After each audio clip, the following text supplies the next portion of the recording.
Most politicians go with the flow, afraid to upset their core voters, as we've seen time and time again.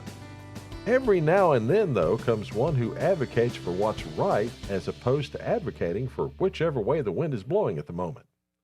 Today, we tell of one such Appalachian politician. Hello, folks. I'm Steve Gilley, along with Rod Mullins. This is Stories, A History of Appalachia. Now, before we get started with today's story, be sure to go down below and click that subscribe button and ding that bell so you'll get notification of every new story as soon as it comes out. And we'd appreciate it if you'd share us with your friends, whether that be on Facebook, Twitter, Instagram, TikTok, or wherever you happen to be online.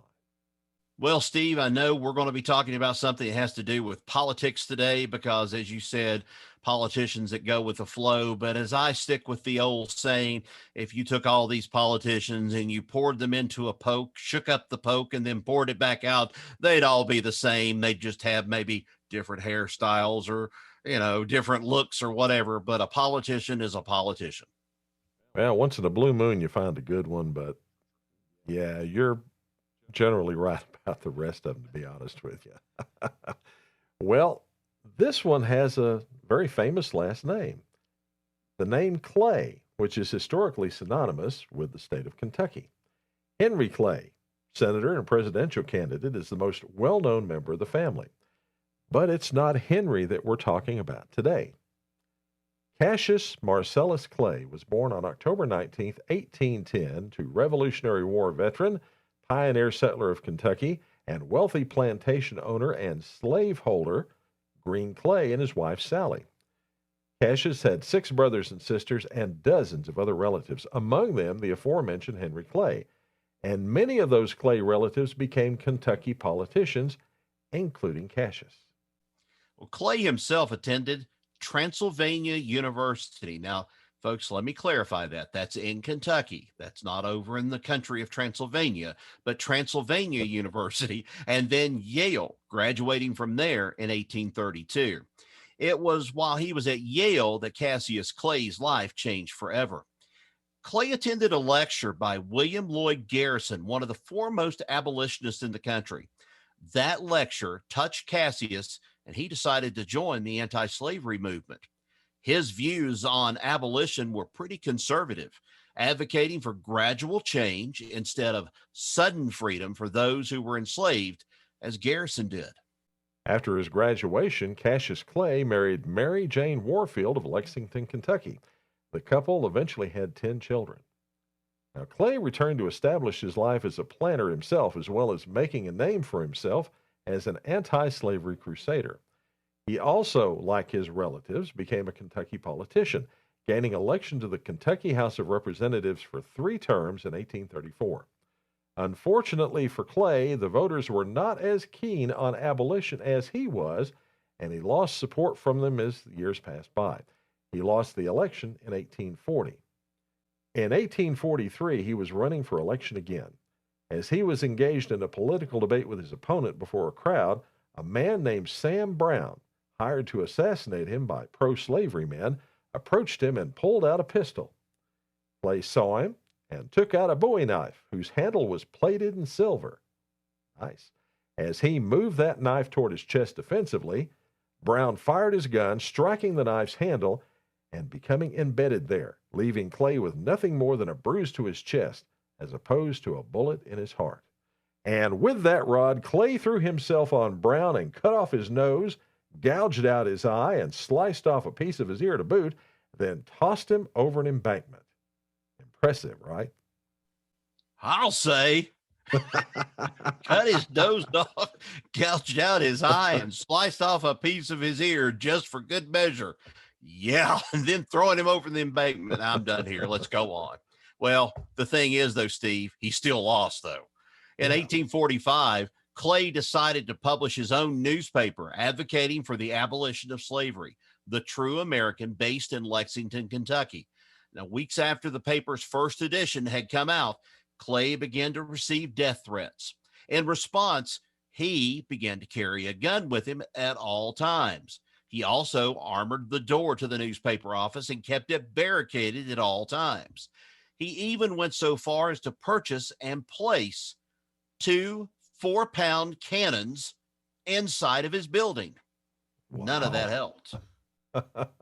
I'd say not, because a mob of men, 50 of them, broke into the newspaper office and removed his printing press to keep Clay silent, but it didn't work.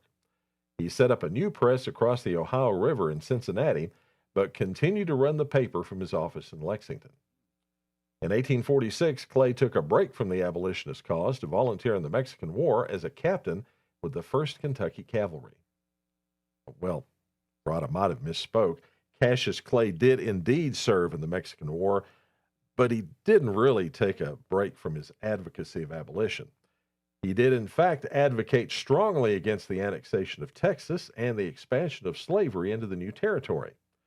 After the war, he returned to Kentucky and continued his interest in politics, endorsing the candidacy for the state house of Thompson Burnham against Squire Turner. Now, Turner was appearing at the militia muster in Foxtown to make an address. Clay himself made an address on behalf of Burnham, which turned into a speech on behalf of abolition. Things got heated, and Turner's 6 sons ended up attacking Cassius Clay, who in turn fought off all 6 of them, and then, using that well-known silver-plated Bowie knife again, killed Cyrus Turner. In 1853, Clay donated 10 acres of land to John G. Fee, who was an abolitionist. Fee took that land and in 1855 founded Berea College, open to black and white students equally. Cassius Clay founded the Republican Party in Kentucky and was, for a time, a candidate for Abraham Lincoln's vice presidency. But after his election, Lincoln appointed Clay to be his ambassador to Russia. But before he could leave for St. Petersburg, the Civil War broke out, and Clay remained to organize a 300-member militia to protect Washington, D.C. until federal troops could arrive and take their place. He then left for Russia when those troops arrived. Clay returned to the U.S. in 1862 when the president commissioned him a major general in the Union Army. He would only accept the appointment if Lincoln freed the slaves in those areas that were under Confederate control. Well, guess what? The president issued the Emancipation Proclamation later that year, which did just that, and Clay accepted his commission. However, he didn't remain in America very long. In March 1863, Cassius Clay resigned that commission and returned to Russia as ambassador, where he served until 1869, helping negotiate the purchase of Alaska during that time. After Lincoln's death, the Republican Party eventually began to back off of Reconstruction policies that the late president had supported. For that reason, Clay left the party in 1869, later organizing a party revolt, which led to the nomination of Horace Greeley for president in 1872. Greeley lost to eventual president Ulysses S. Grant. Now, as he aged, Clay remained a fighter. It's said that he always carried 2 pistols and his trusty silver knife for protection. And remember those cannons that he had installed at his newspaper office? Well, he installed another cannon at his house just for protection. Wow, he's a cannon man. Yes, he is. Fire them cannons. Well, he and Mary divorced in 1878 over several affairs that Clay had been having. In 1894, at the age of 84, he remarried to 15-year-old Dora Richardson, the orphan daughter of one of his sharecropping tenants. And Ron, I've got to interject in this because, we look at these kind of things from the perspective of the 21st century. There was very little in the way of adoption back in those days, and often people of means would, quote unquote, marry a younger person mainly to get them out of poverty, not for any kind of weird, twisted ways. Although we have no idea which way he went on this one, but we just know he married a 15-year-old when he was 84 years old. We're just not going to assume on that. We're just going to go on and we're just going to say this is what he did. So yeah. You be the judge out there. So absolutely. Cassius Marcellus Clay died on July 22nd, 1903. His daughters, Laura and Mary Barr Clay, were both women's rights advocates. And for those of you wondering, no, this Cassius Marcellus Clay is no relation to a certain boxer who was born with the same name, but later changed it to Muhammad Ali. But he did have something to do with Ali having been given that name. Tell him about it, Rod. Well, Herman Heaton Clay was descended from slaves, likely owned by someone in the Clay family, although not Cassius Clay. In tribute to Mr. Clay, though, Herman Clay named his son Cassius Marcellus Clay. And that Cassius Marcellus Clay grew up to have a son in Louisville who he named Cassius Marcellus Clay Jr., the future Muhammad Ali. There you go. How about that? Wow. And then, we talk about the Clay family. Here's something else to interject in there too. Cassius Marcellus Clay, he did have some success when he did get elected. Henry Clay never did become president. He ran several times for president of the United States, or at least tried to run, never did make it, but he was a successful senator, I think, from the state of Kentucky, if I'm not mistaken. Oh, he was one of the most successful senators for the state of Kentucky in the Senate. He was a lion and a giant in the Senate, but yeah, his ambition to be president never did materialize at all.